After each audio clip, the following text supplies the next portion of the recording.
এই অসময়ে যদি তোমাদের হাতে কেউ এরকম কাঁচা কাঁচা টকটক আম ধরিয়ে দেয়, তোমাদের কী করতে ইচ্ছে করবে বলো তো? আমার তো অনেক কিছু করতে ইচ্ছে করবে। আমের চাটনি খেতে ইচ্ছে করবে, আমের মাখা খেতে ইচ্ছে করবে, আবার আম পোড়ার শরবতও খেতে ইচ্ছে করবে। বুঝতেই পেরেছো নিশ্চয়ই, আমি আম পোড়া শরবত করছি। আমের সিজনে আম পোড়া শরবত খেতে যতটা না ভালো লাগে, এই সিজনে মনে হয় আরও বেশি ভালো লাগছে।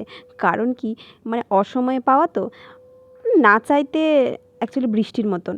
তো খেতে এত ভালো লেগেছে, খুব ভালো লেগেছে। দুপুরবেলা গরমের মধ্যে যদি এটা করা যায়, এখন তো ওয়েদারটা চেঞ্জ হচ্ছে, তো এই গরম ঠান্ডা যখন খুব গরম লাগছে, তখন এটা খেতে কী যে ভালো লাগছে তোমাদের বলে বোঝাতে পারবো না।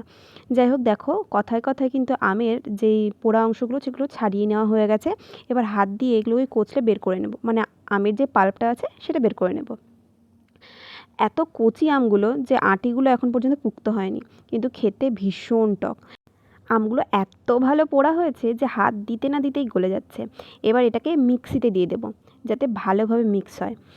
এই মিক্সিতে দেওয়ার পরে এর মধ্যে দিয়ে দেবো চিনি। চিনির পরিমাণটা কিন্তু অবশ্যই বুঝে দেবে, কারণ আমগুলো এত টক ছিল যে চিনিটা অনেকটা লেগেছে। তোমরা যতটা টক খেতে পারবে সেই বুঝে চিনিটা দেবে, মানে যে যতটা টক বেশি খেতে পারলে কম চিনি দেবে, আর টক কম খেতে পারলে বেশি চিনি দেবে।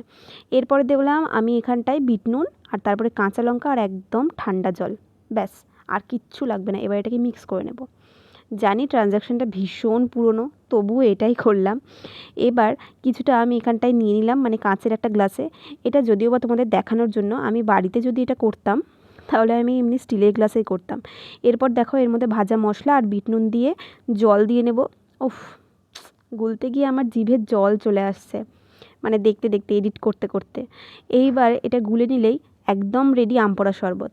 তোমরা কিন্তু অবশ্যই বানিও যদি পাও আম, আর না পেলে আর কি করবে। আমার এই ভিডিওটা সেভ করে রাখবে, আর একদম আমের সিজনে বের করে আবার আম পোড়া শরবত করবে। চলো আজকের জন্য বাই বাই।